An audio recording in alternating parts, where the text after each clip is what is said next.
Bonjour mes chers élèves, toujours dans le cadre des leçons de la troisième année, à savoir la compétence visée pour le deuxième semestre, c'est comprendre et produire une nouvelle. Et toujours le projet, c'est produire une nouvelle pour participer à un concours. Mais avant de produire et avant de comprendre et produire la nouvelle, il faut connaître les types de récits. Tout d'abord, lorsqu'on dit récit, que signifie le mot récit? Le récit, tout simplement, c'est une histoire. Ça veut dire les types des histoires qu'on écrit.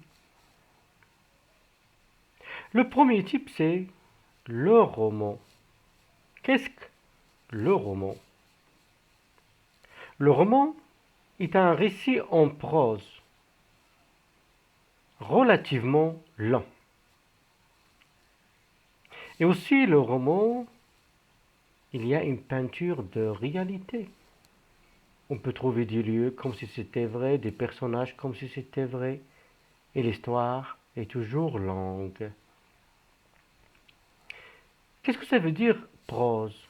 Lorsqu'on écrit, on peut écrire en vers, ça veut dire les vers de la poésie, ou bien en prose, ça veut dire sous forme de paragraphe, sous forme d'un texte. Deuxième type, c'est la nouvelle. La nouvelle est un récit en prose, plus court que le roman.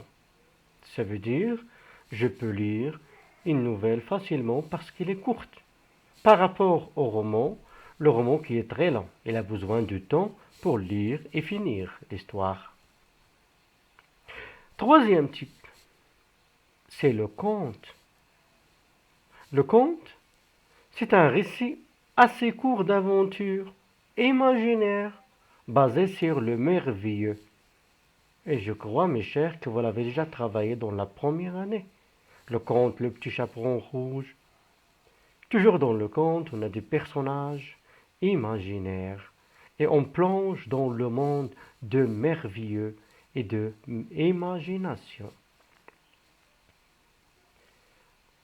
L'autre type de récit, c'est la pièce de théâtre ou bien la pièce théâtrale qu'on a travaillé dans la deuxième année ou deuxième semestre.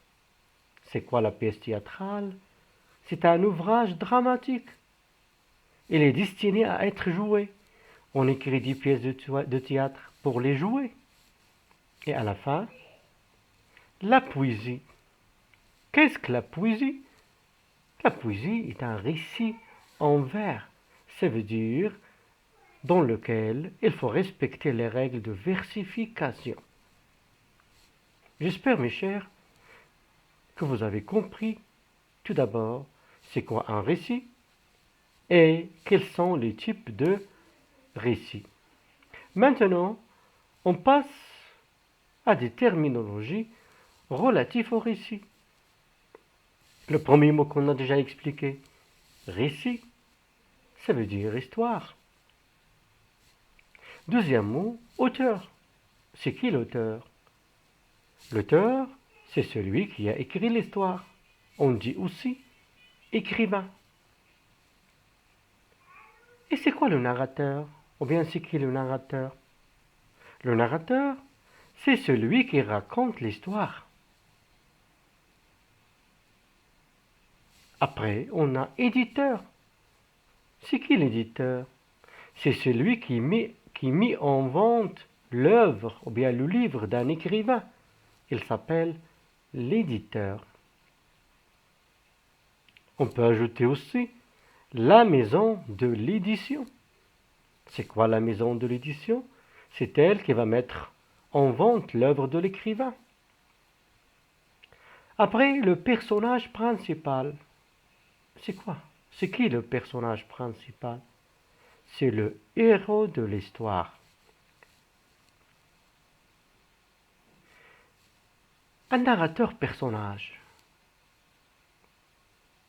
Le narrateur, quand est-ce qu'il devient un personnage dans une histoire?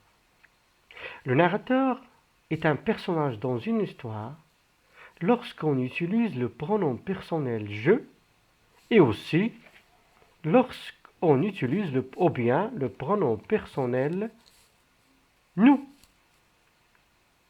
Comme dans l'histoire, dans la nouvelle de Chateaubriand, le voyage en Amérique. On a trouvé que le narrateur est un personnage dans l'histoire. Pourquoi? Il a utilisé le pronom personnel je et aussi le pronom personnel nous. J'espère, mes chers, que vous avez bien compris